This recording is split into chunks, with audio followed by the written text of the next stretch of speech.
With unemployment benefits ending on Monday, or have ended on Monday, I should say, for millions of Americans affected by the pandemic, Ted Cruz and the Republican Party, well, they don't really care so much. In fact, here's their suggestion for the millions of people that are going to be affected: get a job. Oh, really? Well, that's it? Hmm. Yes. On Twitter, he told the roughly 8.9 million Americans who have lost all or part of those benefits, uh, many of which, of course, have held on to that as a lifeline, to just go get a job. There's jobs everywhere. Uh, Quote, there are millions of vacancies, and small business across the nation are desperate for workers. And then linked an article from the Associated Press titled, Jobless Americans Have Few Options as Benefits Expire. So, rebuking that article, of course, an article that he very likely did not read, because it lists some very, very good reasons why people are not snapping up those jobs, why people are still reliant on unemployment benefits. In fact, I'm going to illustrate why telling people to just get a job is absolute bullshit. For one, I think we all know by now the jobs that are out there do not pay enough. There is no where in this country, no state, where a full-time worker on minimum wage can afford rent. That's it. Numerous studies and testimonials from companies that did raise their wages to $15 an hour did show that when you do that, employment increased. People wanted to work for you. Weird how that works out. Yet Ted Cruz and the rest of Republicans and corporate Democrats, like Kirsten Sinema, well, they killed the bill to increase the minimum wage to $15 an hour. Weird. Oh, that's strange. Interesting. Now, had he supported that, good chance that a lot more people would have jobs and the economy would be on a better track.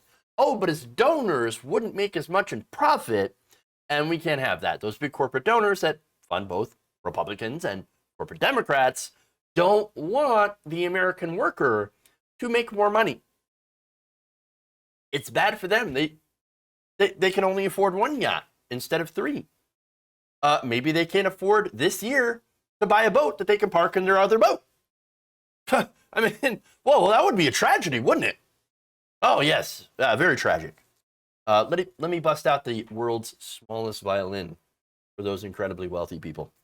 Yes. No, but his party said we're not gonna raise wages, but we are gonna take away unemployment. And so they gave a pretty dumb reason as to why, and claimed that, well, if you give people unemployment, if you give them extended unemployment, well, they're discouraged from work.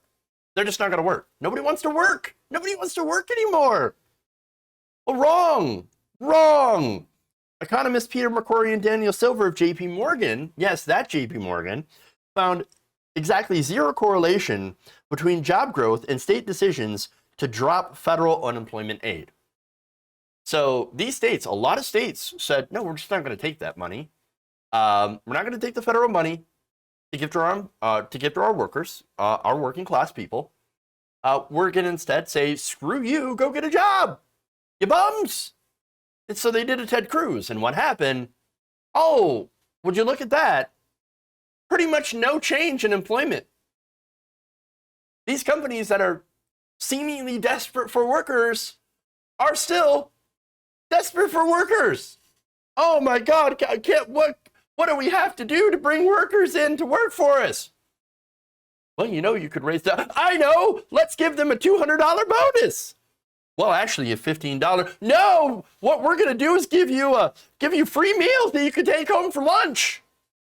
Or you could just raise the wage. We'll call you heroes. God damn it. You're not listening at all.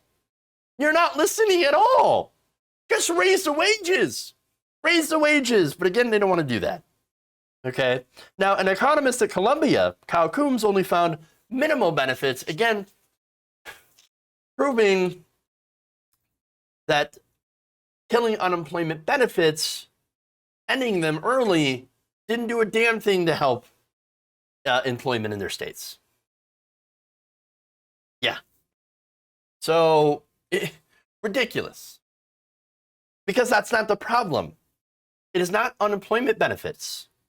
that are keeping the vast majority of these people unemployed. No, you have also other issues, okay? You have childcare, for example. Some schools are still doing at-home learning because of coronavirus. Daycare's not open. And if they are, well, just look at the insane price of putting your kid in daycare. And a lot of people either have no choice or have chosen to stay home because it just ends up making more sense from a financial perspective to stay at home and not work and drop out of the workforce. So, and not only that, but the Labor Department also says that there's still about 5.7 million fewer jobs than before the pandemic. So we actually still have less jobs than we were before, even though we're supposed to be in a recovery, and even though everybody and their mom's got an anecdote about, oh, well, look at all the places that are hiring. Really, tell me what kind of places are hiring. What kind of jobs are they? Oh, is it the place that offers, $18 an hour plus benefits? Are those the places hiring? No, it's McDonald's that offers you $10 an hour. Yeah, of course. And so those are the places that claim to be desperate for workers. Again, all low wage, all fast food, generally restaurant jobs or service jobs of that nature. Walmart. And so now what's interesting is, as a result of the pandemic, there were a lot of people who were in that industry who worked in food service before and have since moved on to other jobs, better paying ones with benefits. And that's a result of older Americans retiring. And of course, there's always that sort of turnover where you have older people that hit the retirement age, or they're at that point where they just don't, they're able to leave the workforce essentially, either because they're, family members or whatever are making more money as a result of some wage growth in other industries or whatever. They're able to make these choices, and sometimes that choice is made by COVID as well, so that these people are no longer part of the workforce. And so there are people that were working at these food service jobs, maybe going to college, graduated, and were able to go into those other fields that were vacated by older people. Makes sense, right? Makes sense. So now, apparently, these companies, fast food workers, are not desperate enough to raise wages or treat any of their workers with dignity. This so-called labor shortage, it's not the workers' fault, it is the corporations. They need the labor. So you would think that logic dictates that they would try to make it more attractive for people to want to work there. I mean, again, you need the help. All right, we'll offer something. Maybe raise the wages. That would be nice.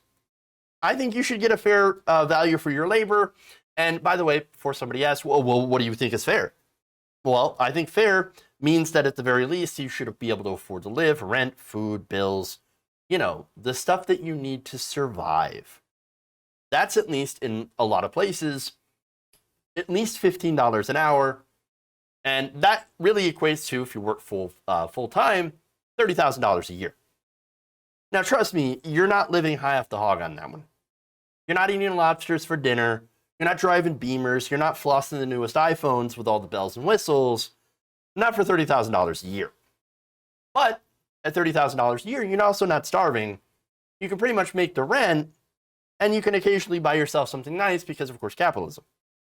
That's what people are asking for. And most importantly, you don't have to go on government benefits. That's it. That's all people are asking for.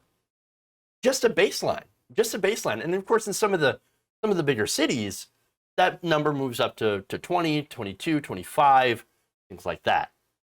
And so now one more thing against Ted Cruz and his point, McCrory and Silver added, the loss of benefits could lead to job losses that potentially could offset any of the job gains made as the economy recovers. So basically, cutting off unemployment benefits hurts the economy in the short term. You're going to shoot the recovery in the foot. Great. But here's the thing. You're not going to be surprised to find out that's exactly what Ted Cruz wants.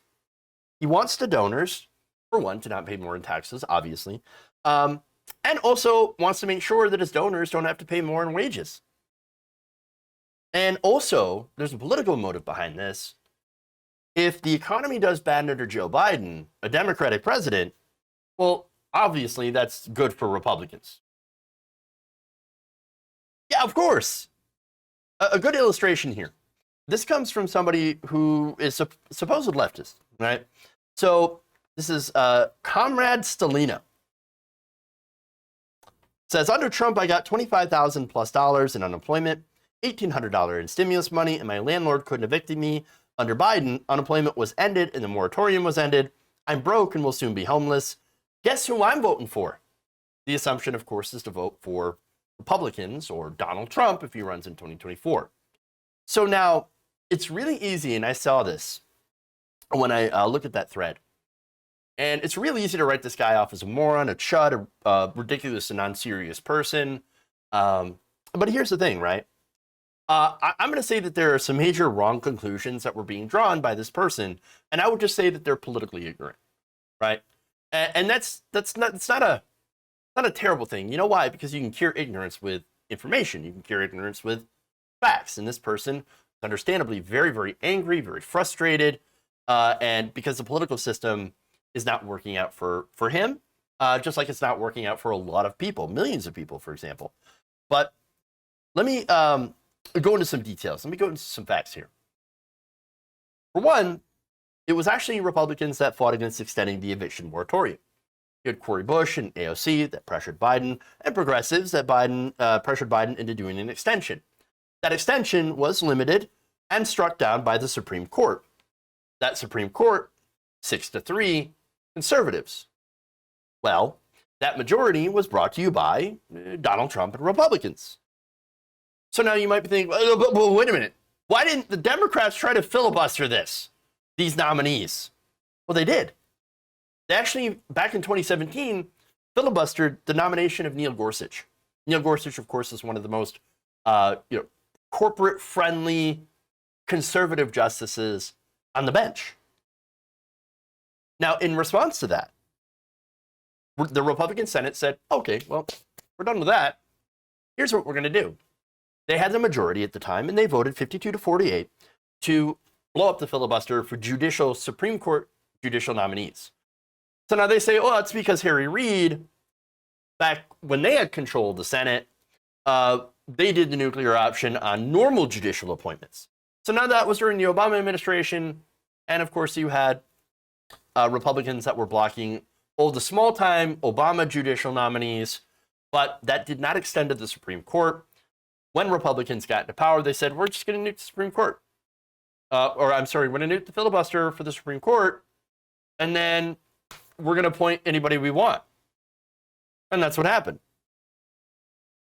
And so, at the end of the day, they actually were able to appoint 3 people to the Supreme Court.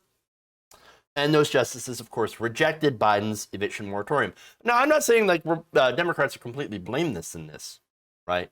There's an argument to be made that Ruth Bader Ginsburg maybe should have stepped down and allowed Obama to appoint a replacement. In hindsight, yes, absolutely. Especially, knowing what we know now, that she died, had cancer, and that really the most frustrating thing about that is that she was waiting to make a symbolic gesture being replaced by Hillary Clinton. Obviously, that did not go in that direction. And the rest of the country kind of has to suffer for it as a result. Still, the Supreme Court, incredibly important, very, very important.